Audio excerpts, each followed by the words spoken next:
بسم اللہ الرحمن الرحیم۔ میں ہوں آپ کا دوست سجاد احمد چیمہ۔ آج کے دن کی بہت زیادہ ڈیولپمنٹ ہوئی ہیں۔ پولیٹیکل ڈیولپمنٹ تھی، جو جوڈیشل پروسیس چل رہا تھا پاکستان میں، سپریم کورٹ آف پاکستان میں آج بہت امپورٹنٹ کیس تھے جن کے متعلق آج فیصلہ ہونا تھا۔ کچھ کا فیصلہ ہو بھی گیا ہے، جن میں ایک سب سے پہلے جس کا میں فیصلے کا ذکر کروں گا، ابھی کچھ دیر پہلے ہی وہ فیصلہ آیا ہے، وہ ہے ریگارڈنگ جو ڈسکوالیفیکیشن تھی، جس پہ ہم نے اپنے پریویس ویلاگ میں بھی ڈسکس کیا تھا کہ جو disqualification of member of parliament ہے وہ پرماننٹ ہونی چاہیے تھی یا فار سم اسپیسیفک پیریڈ ہے۔ اس میں آئینی طور پہ تو واضح تھا کہ اس میں جو اور آنریبل سپریم کورٹ کے پچھلے فیصلے بھی موجود تھے، لیکن جو آج فیصلہ ہوا ہے اس کے اندر جو ڈسکوالیفیکیشن آف دی پارلیمنٹیرین جو ہے اس کو 5 سال کر دیا گیا ہے۔ ابھی یہ ہم نے اپنے پریویس ویلاگ میں بھی ذکر کیا تھا کہ یہ اتنے ہیسٹلی اور اتنی جلدی فیصلہ کیا گیا ہے، جس میں کافی سارے شکوک و شبہات نے جنم دیا ہے۔ بہت سارے لوگوں کا سوال ہے، بہت سارے لوگ کوسچن کرتے ہیں، اسپیشلی ینگسٹر جو ہیں، اس ملک کے ینگسٹر جو ہیں وہ پڑھے لکھے ماشاءاللہ طبقہ ہے، اور وہ کوسچن کرتے ہیں جی یہ عام بندے کو اتنی جلدی ریلیف کیوں نہیں ملتا؟ اگر آج ایک ہمارے پریویس پرائم منسٹر اور ایک دوسرا جو انڈسٹریلسٹ ہے اس کو فائدہ دینے کے لیے with in couple of days 2-3 days میں ان کا فٹافٹ فیصلہ کروا کے تو ان کی نااہلی ختم کر دی گئی کہ یہ کوالیفائی ہو جائیں گے، تو یہ اٹ سیلف جو ہے یہ اس نے بہت بڑے سوالات کو جنم دیا ہے۔ ابھی دوسرا فیصلہ اس پہ جو ہونا تھا، جو کورٹ میں کیس چل رہا تھا آنریبل سپریم کورٹ میں، وہ تھا ریگارڈنگ جو ہماری ایک پولیٹیکل پارٹی ہے جنہوں نے اپلیکیشن دائر کی تھی توہین عدالت کی کہ ہمیں لیول پلینگ فیلڈ جو ہے وہ نہیں دیا جا رہا، جس پہ نوٹس لیا تھا آنریبل سپریم کورٹ نے، اور اس میں نوٹس کیا تھا الیکشن کمیشن آف پاکستان کو، اور آرڈر کیا تھا کہ all party should be given level playing field. Election ہو رہے ہیں، اپ کمنگ الیکشن ہے، اگر الیکشن کو متنازع نہیں بنانا، کنٹراورشل نہیں بنانا، مزید پرابلم پہ نہیں کرنا، تو free and fair trial, free and fair election ہونا ضروری ہے۔ بہرحال 22/12 کو آنریبل سپریم کورٹ نے آرڈر کیا، 26 کو جو الیکشن کمیشن آف پاکستان ہے انہوں نے رپورٹ دائر کر دی، انہوں نے کہا جی ہم نے سارا امپلیمنٹ کر دیا ہے۔ لیکن 26 کے بعد آج تک سارے پاکستان نے دیکھا ہے، ساری عوام نے دیکھا ہے کہ کس طرح امیدواران کو اٹھایا گیا ہے، کس طرح تجویز کنندگان کو اٹھایا گیا ہے، کس طرح ہریس کیا گیا ہے لوگوں کے گھروں میں جا کے، یہ تو سب نے دیکھا ہے۔ لیکن ہماری یہ قسمت ہے کہ ہمارے چیف صاحب جو ہیں وہ تو ویسے ٹی وی میڈیا دیکھتے ہی نہیں ہیں، تو انہوں نے کہا جی میں نے تو دیکھا نہیں ہے، اب الیکشن کمیشن بتایا کہ انہوں نے کیا کیا جرم کیے ہیں۔ الیکشن کمیشن نے تو کہا ہم نے تو کیے ہی نہیں ہیں۔ تو جو وکلاء صاحبان تھے دوسری سائڈ سے، جو پٹیشنر تھے، کمپلیننٹ تھے، انہوں نے بتایا کہ جناب ان کی ویڈیوز موجود ہیں جس پہ سیدھا دیکھا جا سکتا ہے کہ کس طرح ہمارے بندے اٹھائے گئے ہیں، آج تک اٹھائے جا رہے ہیں، ہمیں لیول پلینگ فیلڈ نہیں دی جا رہی۔ لیکن مجھے بہت افسوس ہوا جو رویہ آج بھی آنریبل سپریم کورٹ نے رکھا، اسپیشلی جو چیف جسٹس صاحب ہیں، جو ان کا رویہ تھا وکلاء کے ساتھ، وہ ویسا ہی تھا جیسے ان کا، بڑی جارحانہ پالیسی آج انہوں نے رکھی کہ کسی کو، سب نے دیکھا ہے ایک لائیو ٹرائل چل رہا تھا۔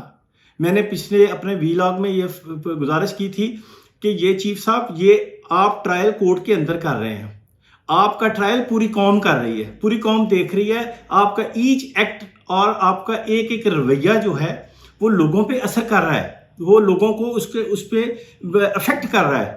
تو آپ نے یہ دیکھنا کہ آپ ساری قوم آپ کے سامنے بیٹھی ہوئی ہے، لیکن ہمارے چیف صاحب نے ماشاءاللہ وہی رویہ رکھا جو ان کا پرانا تھا۔ کسی وکیل کو بولنے نہیں دیا گیا، ہر بندے کو ڈکٹیٹ کرنے کی کوشش کی، پیشنس میں نے ایز اے وکیل میں نے تو ان میں پیشنس کا ایک ذرا بھی نہیں دیکھا کہ کسی اتنا حوصلہ ہی ہو کہ اپنی آپ اتنی بڑی سیٹ پہ بیٹھے ہیں، آپ میں اتنا حوصلہ تو ہونا چاہیے کہ کسی کی بات تو سن لیں۔ آپ کے سامنے ایک ورشن لے کے آنا چاہتا ہوں۔ جو کمپلیننٹ ہوتا ہے نا، جو مدعی ہوتا ہے، جو سائل ہوتا ہے، وہ مظلوم ہوتا ہے۔ وہ مظلوم اس لیے ہوتا ہے کہ وہ کمزور ہوتا ہے، اس کی کوئی سن نہیں آتا۔ اب جب وہ کورٹ میں آتا ہے تو وہ کورٹ میں آ کے سمجھتا ہے کہ یہاں سے مجھے ریلیف ملے گا، میرے جو زخم ہے ان پہ مرہم رکھا جائے گا۔ لیکن اگر चीफ साहब बैठ के या हमारे सुप्रीम कोर्ट में बैठ के कहें कि आप हमें अपना दुखड़ा ना सुनाएं, भाई किसके सामने दुखड़ा सुनाएं? और तो कोई सुनने वाला नहीं है। अदालत में जाए वो कहते हैं हमें अपना दुखड़ा ना सुनाएं, तो किसको सुनाएं? आपका काम है हमारे दुखड़े सुनना। जनाबे वाला, हमारी कौम का शऊर इंतहा पे पहुंच चुका है। यंगस्टर बच्चे जो हैं, जो 80%, मैंने पहले भी बताया था, 80% पढ़े लिखे लोग हैं, उन्होंने जस्टिस कैप्रियो और जस्टिस जूडी के जो है ना यूट्यूब पे उनकी मूवियां देख ली हैं। उनको पता चल गया है कि जज जब होता है, जज दुख के साथ अपना चेहरा भी दुखी करता है। दुख का एहसास कंप्लेनेंट के साथ दुख के इजहार में करता है। जब खुश होता है, कंप्लेनेंट खुश होता है, तो जज भी खुश होता है। ये देख लिया है, ये 2024 है। आपके रवैये अभी भी वो 1990 वाले हैं जनाबे वाला। आपका रवैया आज बिल्कुल अच्छा नहीं था, और उसमें आपने बिल्कुल नहीं किसी को गाजदार जारहाना रवैया था। जैसे इलेक्शन कमीशन तो पार्टी नहीं है जनाब, पार्टी है। आपके खिलाफ फैसला किया जा रहा है। सर, आपने दोनों साइडों से फैसला करना है, दोनों साइडों से आर्गुमेंट सुनने के बाद फैसला करना था। लेकिन जैसा पिछले केस में, मैंने पिछले वीलॉग में भी कहा था, जो नाअहली वाला केस है, जिस डगर पे जा रहा था, जिस डायरेक्शन में जा रहा था या ले जाया जा रहा था, वो पूरी कौम देख रही थी। जो आज फैसला किया, तो ये तो बच्चे को पता था कि जो दिन रात इस पे लगे हुए हैं कि जी हमने आज ही फैसला करना, आज ही करना है। भाई आपने फैसला तो ऑलरेडी सोच के रखा हुआ था क्या करना है। बहरहाल आपने फैसला डिक्लेयर कर दिया, लेकिन तारीख में लिखा जाएगा, तारीख में चीफ साहब ये लिखा जाएगा कि जनाब ने फैसला कैसे किया है, जनाब ने आइन के मुताबिक स्टैंड लिया है या नहीं लिया, जनाब ने कमज़ोरों को, कंप्लेनेंट्स को, मजलूमों की हेल्प की है या नहीं की। ये जो है, ये मजलूमों का जनाबे वाला, जब मजलूम आपके पास पेश होते हैं, और कोर्ट का रवैया जो होता है, कोर्ट का सबसे निचले दर्जे का इंसाफ ये है कि आप उसकी बात सुन लें। ये सबसे निचले दर्जे का है। आपने फैसला किसी के हक में देना है, किसी खिलाफ देना है, वो हमें भी पता है कि पाकिस्तान में जो फैसले होते हैं उन पे क्या क्या चीज़ें अफेक्ट करती हैं, क्या क्या पापड़ बेलने पड़ते हैं। लेकिन सबसे कमज़ोर इंसाफ यही है कि आप कम अज़ कम बात तो सुन लें। आज तो आपने बात भी नहीं सुनी।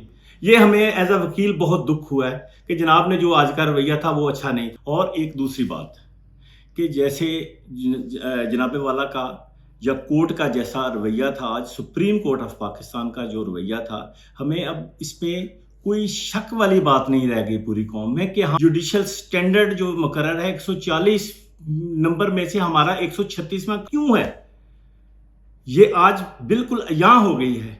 और ये भी यहाँ हो गई है कि जो जज बात सुनते हैं, जैसे जस्टिस कैप्रियो है या दूसरे जस्टिस जूडी है, जो बात करते हैं, उनका स्टैंडर्ड बेहतर रैंकिंग क्यों है।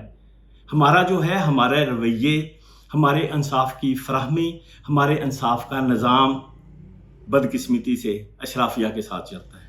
अशराफिया को सपोर्ट करता है, मजलूम को सपोर्ट नहीं करता। मजलूम आता है तो जनाब को कहना पड़ता है जी हमें अपना दुखड़ा ना सुनाओ, कहीं और जाके सुनाओ। ये वेरी सैड है, वेरी अनफॉर्चुनेट है। हमें आपका एज अ वकील, मुझे और मेरे बहुत सारे दोस्तों को हमें बहुत दुख हुआ है कि हमारे फैसले आइन के मुताबिक नहीं हुए। हमने कभी आइन को इज्जत देना सीखा ही नहीं है कि आइन क्या होता है, आइन के मुताबिक चलना क्या होता है। अपने अपने पर्सनल, हमारे इन्हीं रवैयों की वजह से कौम इस वक्त दो हिस्सों में बढ़ चुकी है। मेजॉरिटी जो है वो एक साइड पे अवाम खड़ी है, एक साइड पे चंद एक अशराफिया खड़े हैं। अदालत का तो कम अज़ कम काम था कि वो अवाम के साथ खड़ी होती, लेकिन बदकिस्मती से हमें तो ऐसा दिखाई नहीं दे रहा। अल्लाह करे अगले दिनों में कुछ ऐसे बेहतर फैसले हो जाएं, इस कौम का भला हो जाए, इस मुल्क का भला हो जाए, और हम आगे बढ़ने के लिए तैयार हो जाएं, ताकि कम अज़ कम जो है, कम अज़ कम हमें कुछ ना कुछ रिलीफ मिल जाए, अवाम की कुछ ना कुछ तसल्ली हो जाए। अवाम में बहुत मायूसी फैल रही है, नौजवानों में बहुत मायूसी आ चुकी है। वो समझते हैं कि ये मुल्क ही हमारा नहीं है, ये मुल्क हमारा नहीं है। जनाब को पता होना चाहिए, कोर्टों को पता होना चाहिए कि कितने % बच्चे जो है वो ये मुल्क छोड़ के भागना चाहते हैं। लेकिन जनाब तो मीडिया वैसे ही नहीं देखते हैं। और हमारे एक जो केयर टेकर प्राइम मिनिस्टर साहब कहते हैं, तो वो फरमाते हैं कि हमें क्या फ़र्क पड़ता है, जिसने जाना है चला जाए। वेरी अनफॉर्चुनेट है, वेरी अनफॉर्चुनेट है। बहरहाल इस दुआ के साथ मैं अपना वीला ख़त्म करता हूँ कि अल्लाह ताला करे हमारा मुल्क आइन के मुताबिक चले और इसको लंबी और इज़्ज़त वाली ज़िंदगी मिले, और हमें वो देखना नसीब करे। आखिर में मेरी गुजारिश है कि अगर मेरे दोस्तों को मेरा वीलॉग पसंद आए तो मेरे चैनल को सब्सक्राइब करें, लाइक करें, शेयर करें और हमारी आवाज़ को मजबूत करें। पाकिस्तान पाइंदाबाद।